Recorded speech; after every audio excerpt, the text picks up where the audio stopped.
Ассалаумағалейкум достар, сіздермен есбөгістет. Бүгін мен сұрақ-жауапқа жауап беретін боламын. Неге білмеймін, мына бір сұрақ, екі сұрақ, үш сұрақ, төрт сұрақ. Негізі бұлар сұрақтар негізі көп еді достар, негізі. Просто бір Ясин деген бір баланың аккаунты маған кетіп қалған ғой, сосын тағы біреулердікі кетіп қалды. Сөйтіп сұрақ азайып қалды негізі. Негізі сұрақ деген көп қой негізі. Бүгін мен сұрақтарға жауап беретін боламын. Кімнен бастасақ болады? Давай бірінші исламнан бастайық. Просто ислам сұрақ ең оңай болыпты же. Сенің қызың бар ма дейді. Мен негізі ескі видеоларымды айттым ба мен пайда ескі видеоларымды айтпын. Короче, менің қызым жоқ. Енді әншөгеден бастайық. Дұрыс айтасың, түсірмекілі шарша ай болыпты. Шарша ай деп болған. Мен мана қате жазып қойдым сол. Короче, достар, 4 апта бұрынғы сұрақтар, неғып 4 аптадан кейін жауап беріп жатыр десеңдер, просто қолым болсамат мен. Короче, сұрақтан оқы. Аликун қашан үйленесің? Аликун мен қашан үйленесің дейді. Короче, бұл деген былай ғой. Аликун екеуің қашан үйленесіңдер деген. Мен короче үйленбеймін, себебі мен айтқандай, ислам сұрағында айтқандай, менің қызым жоқ. Бірақ Алихан үйленейін деп жатыр. Бір 2013 жылғы қыста болған, бір Ақбілекпен жасты. Бір тойға бәрін шақырған, Інчөке екеумізді шақырмаған бір. Короче, Інчөке екеумізді шақырмапты тойға. Еш етпес құрсыншы. Той көргім келеді мен негізі. Еш етпес.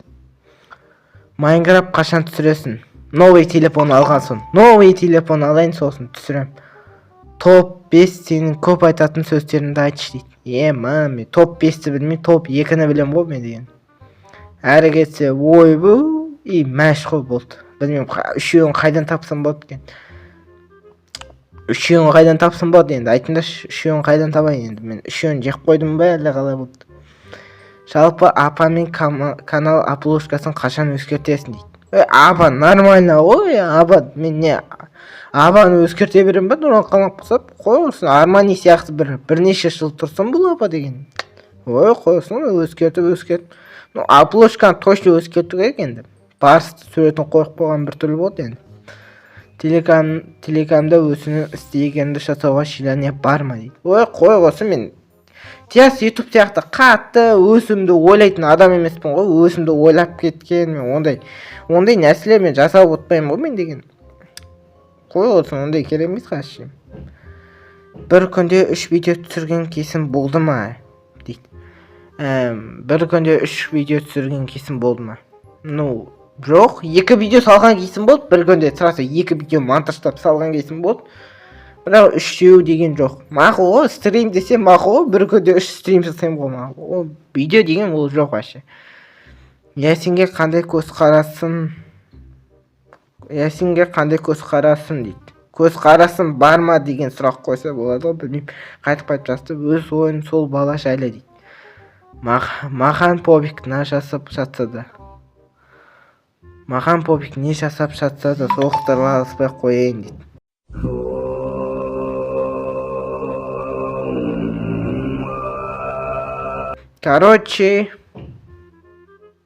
Короче, Ясинге көзқарасым деген қандай? Примерно бір боққа қарап тұрғандай болып тұрады мен.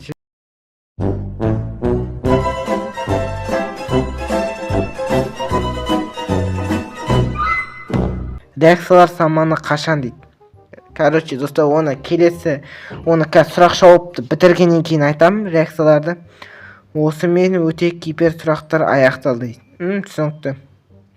Келесі. Тинчеродан кетіпті. Тинчеро деген Ақбілек қой енді.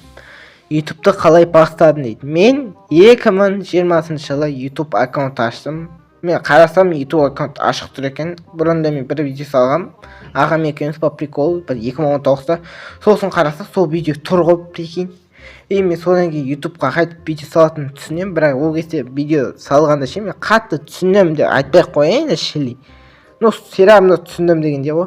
Кейін 2021 жылы аккаунт қайтып бастаймын, себебі ана аккаунты банға кетіп қалды.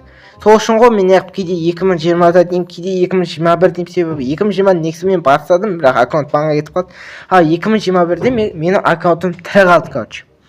Сол 2021 жылдағы аккаунтыма уже білмеймін, бұйыртса 5 жыл болады достар, 42 келсе 5 жыл болады. Ал бірақ ол жерде мен монтаждауды білмеймін, 2022-дегі аккаунтымда да білмеймін. Тіпті осы арнамда да басында мен монтаждауды білмедім. Бірақ 2024-те новый телефон алған соң монтаждауды шайлап қолға алдым да енді. Себебі мен енді телефоным бар, анау мынау деген.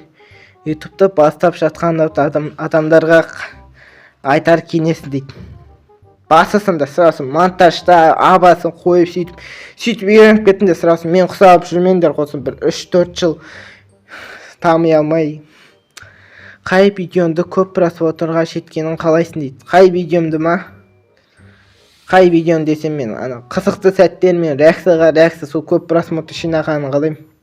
Или толық бөлім деген контентім. Себебі ол контенттердің барлығы менің ескі кестерім ғой, короче. Ескі кестерім, сол ескі кестерді алатын.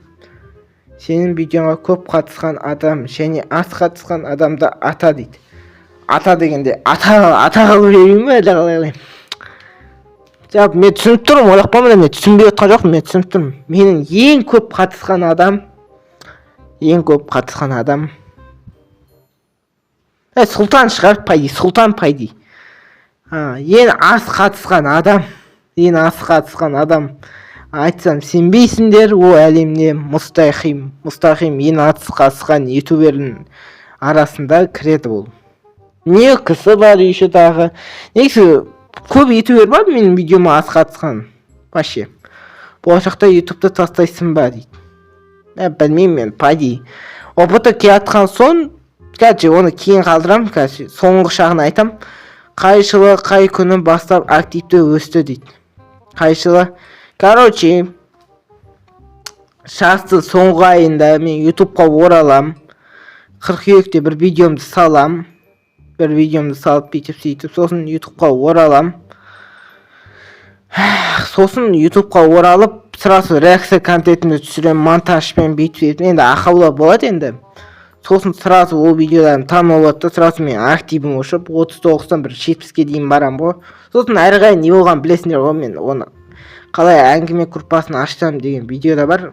Содан кейін мен қырандарға қосылып кетемін, сөйтіп берем. Қай видеонда адамдар сені көп таныды дейді.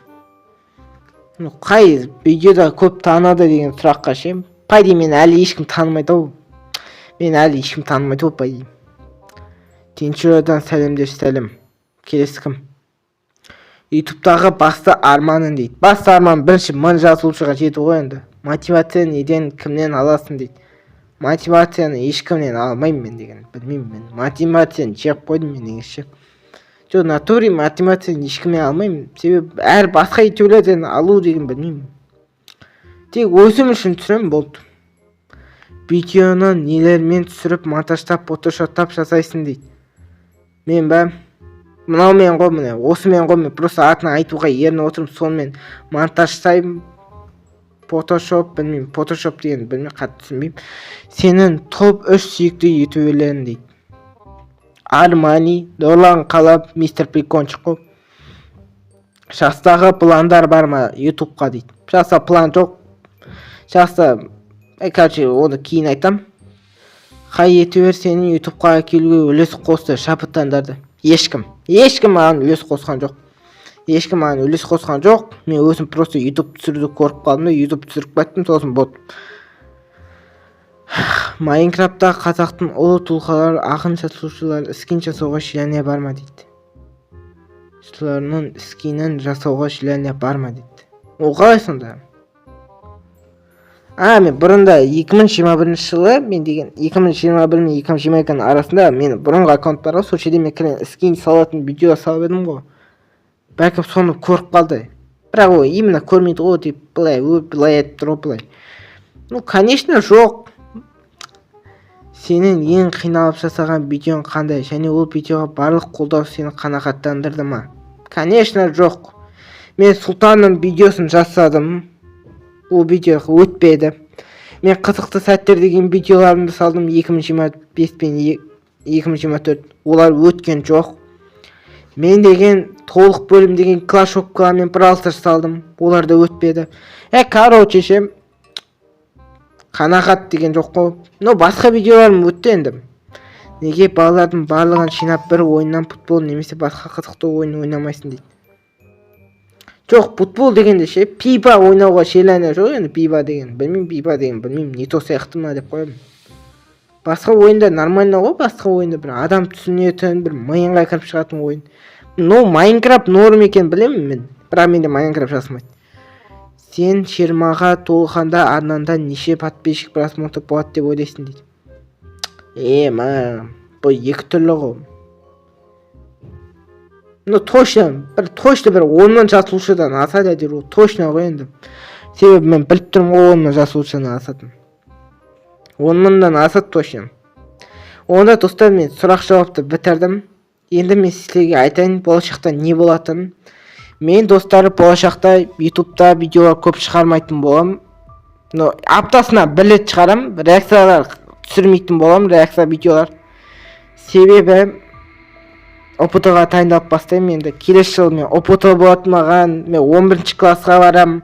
Сол үшін маған қиындықтар көп болады. Сол үшін мен видеоларды аптасына бір рет түсіремін. Кейде екеуі болып қалуы мүмкін енді, себебі бір нәрселерге байланысты. Түсінгенде түсіндім. Арнада тек бір видео шығады, оны өсім әңгіме командамен түсіретін видеолар олардың бәрі. Сол үшін солай достар. Сол үшін айтпақшы достар, сол үшін мен өсімнің толық бөлім деген контентімді де тоқтата тұрамын енді. Ол контентті істей алмаймын, себебі ОПТ-ға дайындалу керек оған, оны істейтіндей. Сол қараңдар, әңгіме деген видеом бар, оныған көп монтаж кетті, ол сияқты видеоларды жасамайтын болам мен деген.